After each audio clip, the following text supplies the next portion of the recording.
Hello and welcome. My name is George, and we are looking at the Friday night Smackdown episode before Backlash.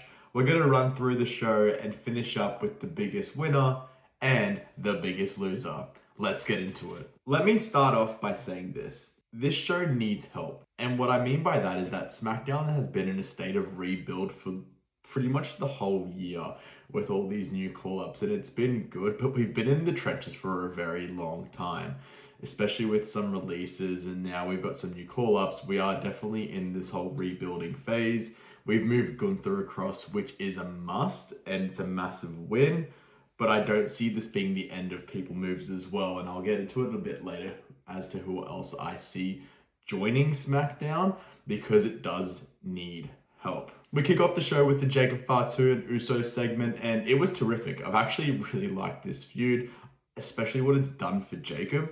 It's made him look like a star, putting him in that main event scene, and it's been nice to see someone new get in there. I stand by my prediction that he is going to lose at Backlash, but he is going to join the Bloodline. So I'm intrigued to see what happens here, but that's where I do see that going. Good segment, good opening to the show. We then have the US title match between Tiffany Stratton and Kiana James, and this match was pretty fine.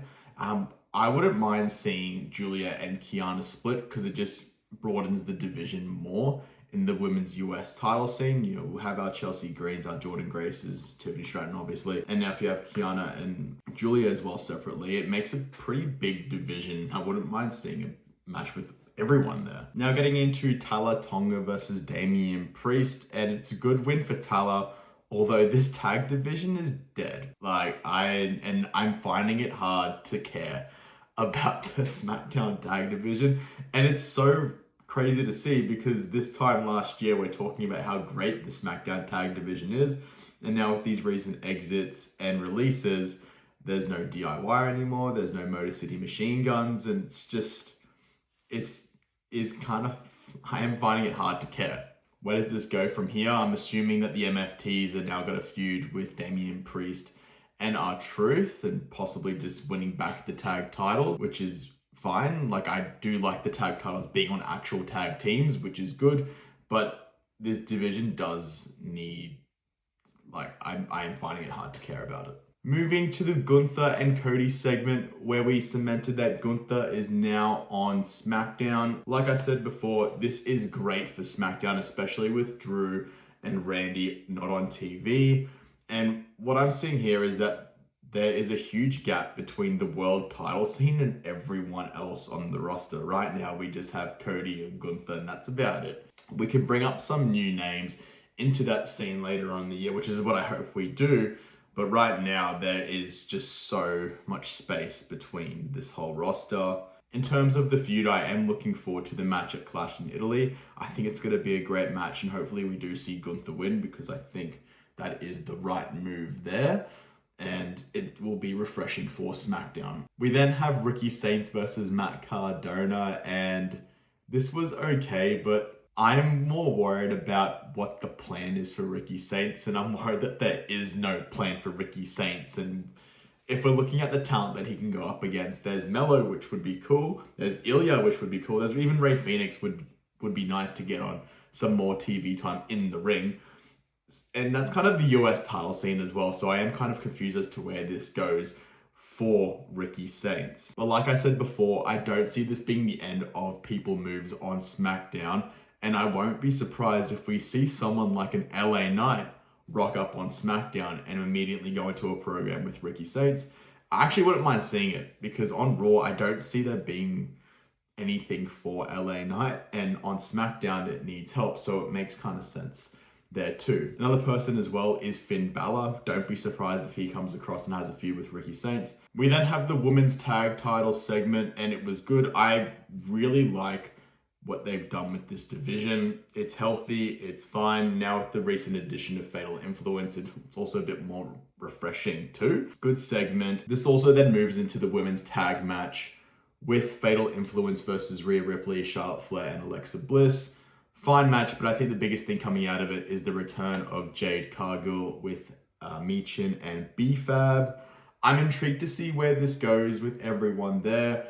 I just hope that JC Jane stays in the title scene because it is super refreshing. I just hope that she doesn't get relegated because Jade's back and we just continue their feud that they left off from WrestleMania. But I'm intrigued to see where this goes. Good segments.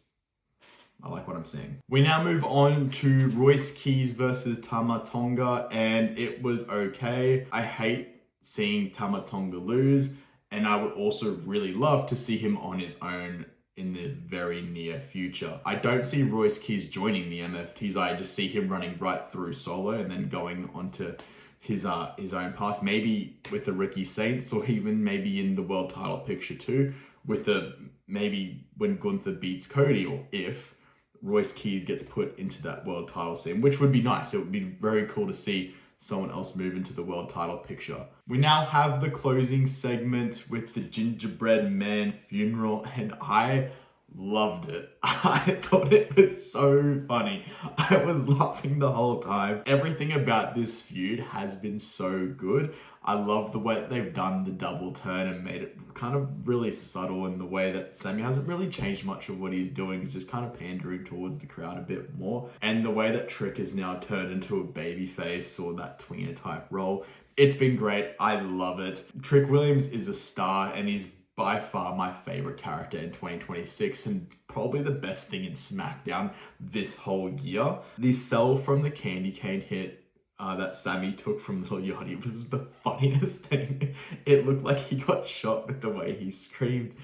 I love this segment. It was funny. It was lighthearted. It was a good way to end the show, and I'm also looking forward to their match at Backlash, where this goes for Trick. Maybe like a Mello or an Ilya do come back soon, and we get him into a program with them. As for Sammy, maybe something in that world title scene with the Cody and Gunther storyline. Like I said before in my prediction video, I feel like Sammy could cost Cody the match, but time will tell. Great ending to the show. This now leads me to the biggest loser and the biggest winners of SmackDown, and to kick things off, the biggest loser, and that is Matt Cardona. I don't see him getting out of where he is on the card and just putting over new talent. It is hard to see because he's just come back and some of us were expecting him to get a massive push, but that's not the case, and he has been relegated to the bottom of the card, and I just don't see him getting out of here. On to the biggest winner, and it is the man that the episode was built around from start to finish. It is Trick